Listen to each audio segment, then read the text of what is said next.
Okay, a very good afternoon to you all. So before I begin my presentations, I just would like to thank everyone for attending today. So any suggestion or comment is very welcome because I'm here to share as well as to learn from you all. Okay, so as my slide suggested, my investigation focused on developing students' capacity in discerning economics data. Okay. Can you see? My slide is too long. Okay, I started off with 2 data response questions as pre-test.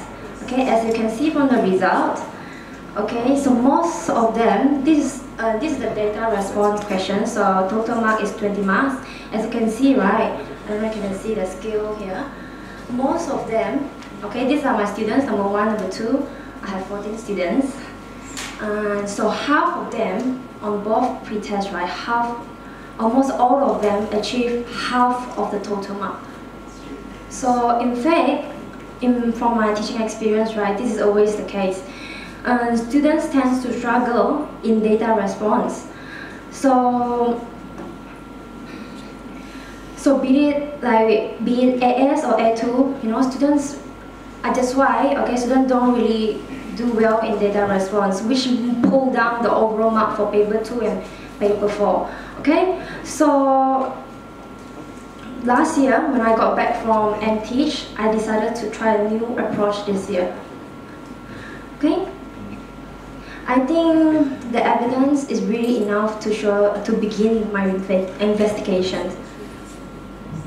So just to give you a rough idea, so this is the data response. So economics consists of 4 papers, 2 of which are MCQ and another 2 are data response and essay.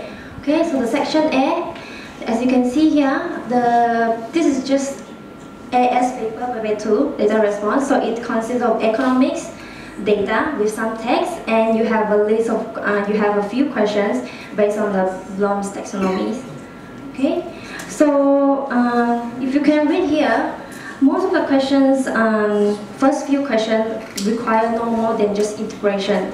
Okay, even though it only has like 1 mark or 1 mark, but students tend to score very low or tend to just give out these 2 marks.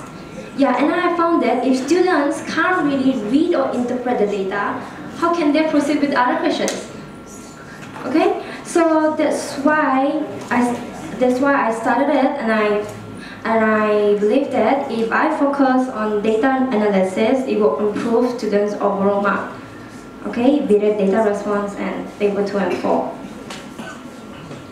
Okay, so there are 2 objectives for this investigation. One is to identify the students' learning difficulties in interpreting the economics data, and second objective is to find the ways to prepare the students to have the ability to pick up the main trends, the knowledge of trends, the main features, the knowledge of trends, the rate, and the size of change in the set of time series data. So the question is, what does it take to develop students' capacity in able to do so? Okay, as I mentioned earlier, two data response questions were given to assess their prior knowledge, to assess their difficulties. So after analyzing their pre-test, I found the following difficulties that students face. So number 1 is the lack of ability to understand the relevance of directive and command words.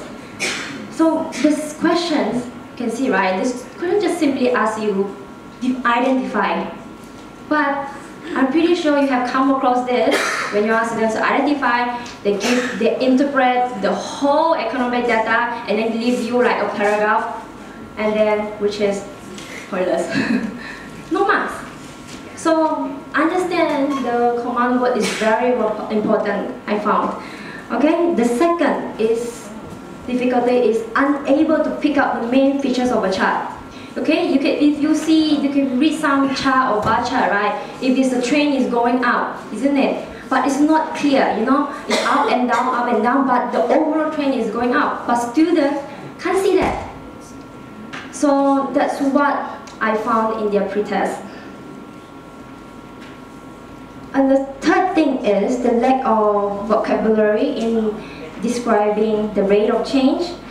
What I mean by that is students tend to have very limited words in describing a graph. When I was going through all the pretest, all I read is increasing, decreasing, increasing, decreasing, increasing, decreasing. That's it. But I have told them a lot. I said outward, falling. I said why is this just increasing and decreasing all the time? And I can tell you this. The recent example I've seen is the students require that the inflation in country A is more decreasing than country B. I was like, what is more decreasing? So I guess they are more decreasing. I guess he actually meant lower.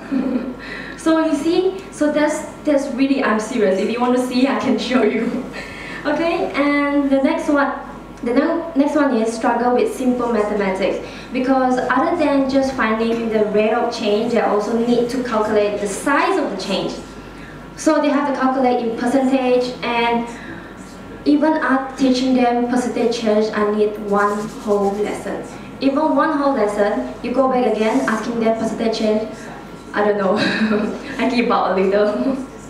So these are the main difficulties I found after analyzing their pretest.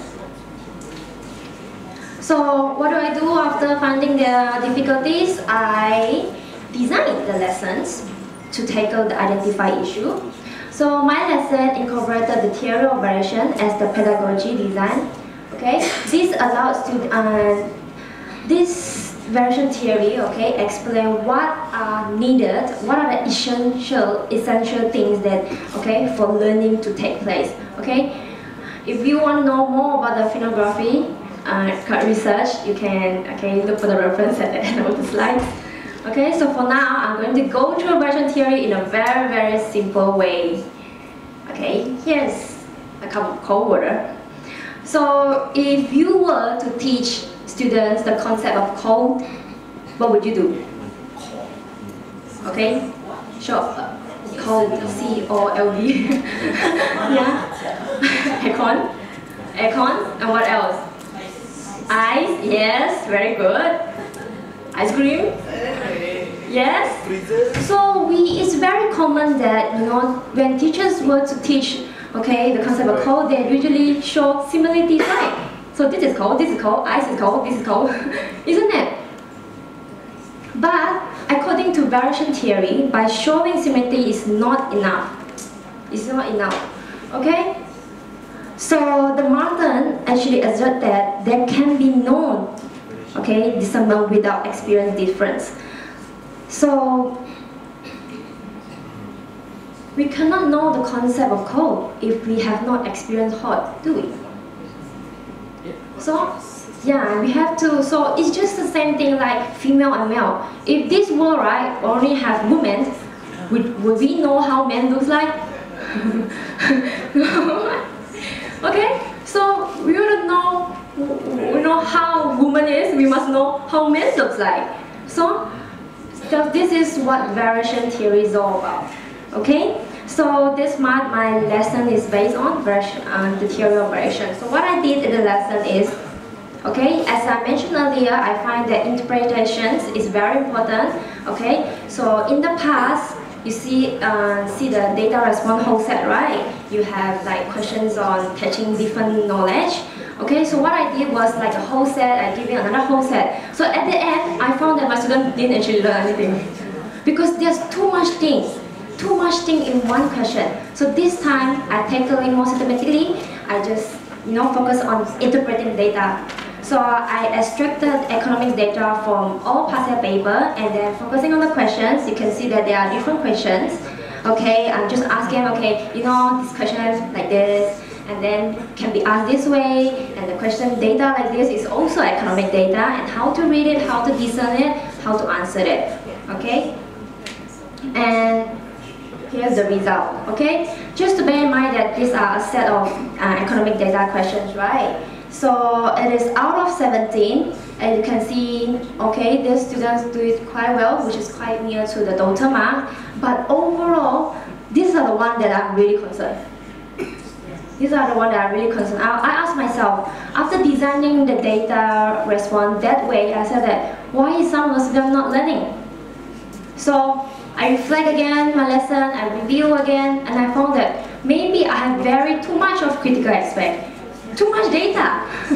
I know in the first place is too much questions. Second one is too much data. Too many data questions with different questions. So I decided to redo again. I redesigned, okay, the second cycle. Look at this. So in the second cycle, I focus, I keep it invariant, the question, look at this, overall train, overall train. So both are 1 mark questions, right? This similar question has been given in the post test, and I found that students didn't actually quite get it. They can get it for first one, not the second one.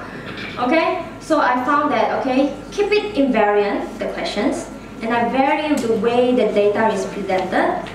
Okay? And we discuss about overall trend. And we have really interesting discussion going on. And later on, after that, I designed a lesson which is, okay, getting some data, similar one, okay, and ask them to have a same question, ask them to describe. And here's my result. So in the first post test, okay, the question 1, there's only 3 students got it correct. Just simple question, overall trend. I have taught that, right? Remember the first cycle, but only 3 of them got it correct. Okay, the second question, only around 7 of them got it correct. But in my second cycle, all of them got it correct. Except for this one and this student, only one student got first question incorrect is because he took the wrong, he looked at the wrong line. Yeah, but yeah, the point is they all got the idea. Okay, similarly, so there was just 1 mark questions. You have another one. So this is the comparison questions. It's much difficult. You have more data, more phenomenon in the data now. Okay, everything else invariant, varies, and here's the result. Okay, no. This is the first test, and here's the result. Okay, so in the first post test, students can't really do well for the comparison. They're still having some doubt and still struggle with it. But in the second post test, similar one, there's some slight improvement, I guess, which is quite encouraging to see. And of course, there's always a room for improvement in my teaching as well. Okay, so I will further, enhance it in the future. Okay, so my point is sometimes we vary too many critical features, and not having a clear object of learning, we reduce the effectiveness of our lesson. So Long Moon Ning explained that an object consists of many features, and the way we understand the object depends on the features we pay attention to. Interestingly, I found this very true for the question of overall trend, right? One student, I was asking, because I don't understand why some of them don't get it. So I was one-on-one with the students, and I found that one student focusing on the direction of the whole period. Yeah, overall trend, isn't it? And surprisingly, I have other students who focusing on monthly period. So because monthly, right, you have up and down, isn't it? That's why he keep thinking that overall trend is up and down. Which is the other one is that overall, in general, the whole period, the trend is going up. Yeah. So, but that was first time in beginning before the lesson. So after being taught, the student changed the way of thinking. So now that student can see, overall trend is the whole period, not just one period. Okay, that's what the first sentence means. So whether you understand or not is depending which angle you're looking at, which features you're focusing on. Okay, so therefore, she says that what prohibits learning from understanding the lesson throughout is the incomplete way of understanding what is to be learned in the lesson. So rather than the inability or learning arrangement done by the teachers, it's not about something what's going on in the the classroom, our slide, all these things. It's more about whether they see it or not. Okay, that matters. So as proof in my second lessons, discernment, okay, simultaneously, and the variation, okay, all take place Okay, all comes together so that student can learn. Okay, I think. So I know everyone keep asking about reflection. So here is the reflections. Okay, so reflection is still part of my lesson, and I find it very important. You know, sometimes interview and then asking them a lot of assessing their prior knowledge is very time consuming. Yeah, so I find that this, in addition to the pre-test, reflection can help us to redesign the lessons and also to find out the difficulties they have done, because they have faced in the lessons. Okay, so yeah, so as you can see here, these students realize they need more time to how to interpret the data, and this one telling that I think the answer too much, because as I mentioned just now, they wrote too much without having the right point. And here, and I said that directive word, right? English is very important. Here, they said use the right description. Right, and this one, now these students getting used to it. Yeah, so they are now familiar with it also. Okay, so here my conclusion. So this small scale result suggested that there's a slight improvement in the students' ability to interpret the data. So if the second cycle method actually works, then it is worth exploring the effectiveness with extended to higher order type of questions. If you can see, lower part of question which worth like 6 marks, 5 marks. Okay, so, but the most importantly, I just want to share that, okay, through these implications, I really learned a lot, and I learned to understand my students better, and I help my students learn better also. Thank you. Okay, that's my reference. And question and answer. Any question? Yes, Jigu? Your problem is uncertain. I think if all subjects are facing the problem, especially in this subject, when it comes to interpretation, when it comes to subjective type of question, so you would expect different types of answers. So it is a learning point for everyone here in this room this afternoon, about the interpretation of data, how the language is important, yes, and transmitting the interpreting the data. Yep. And then I just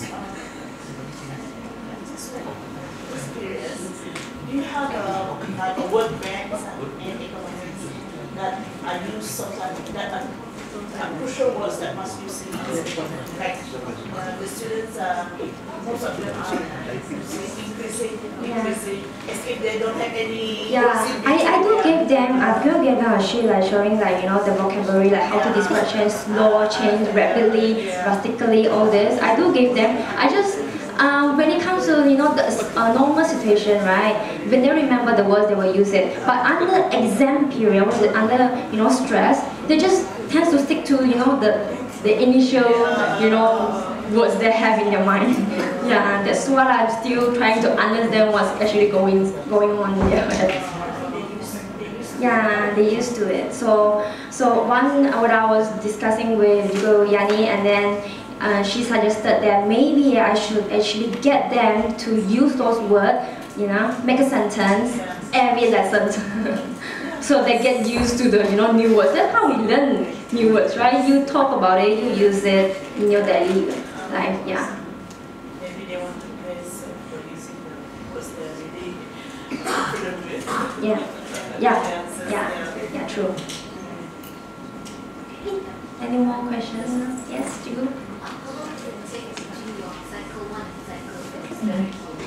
Cycle 1 and Cycle 2. Cycle 1, actually they are, because this was last year, the Cycle 1 was did last year, and then we will, I didn't really have a permanent students because last year Jigu Nashma and Tish was around, so I only have a few lessons. So I carried out their cycle, but the second cycle I actually did it this year when I got my student with me. Yeah. Same student. Last year lower, now upper, but not much difference. It's also important, the point that you about listening to what the students are saying and trying to make sense of what they're saying. I think that's the key to understanding what our students' difficulties are. Because if we don't do that, we'll never get to the root of the problem. Yes. And I think that this is why this particular theory is so important, because you have to look at how students experience it. So not how the teacher sees it, how the students see it, and make sense of it. And then we try and understand where they're coming from. Because if you understand where they're coming from, then you can design lessons accordingly. And that's why your lessons can become more powerful. Yeah, it's very important. When I talk to them and I try to say, hey, why do you think like that? And I found out, hey, they actually think differently. Another example is when I asked overall trend, right? They said, teachers, what does it mean by overall trend? Isn't it like fashion trend? Yeah, I was like, oh, so because they are not experienced economic data, right? Train, like as in like, you know, the directions, right? They think about train, you know, all this while is that teachers train is about, you know, our train now is, you know, what's that, Instagram or something like that. So they don't get it.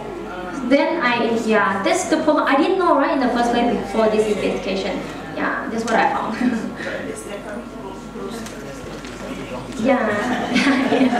I hope they get it now. Okay, so any more questions from the floor? No? Okay, I think I should have my presentation. Thank you very much.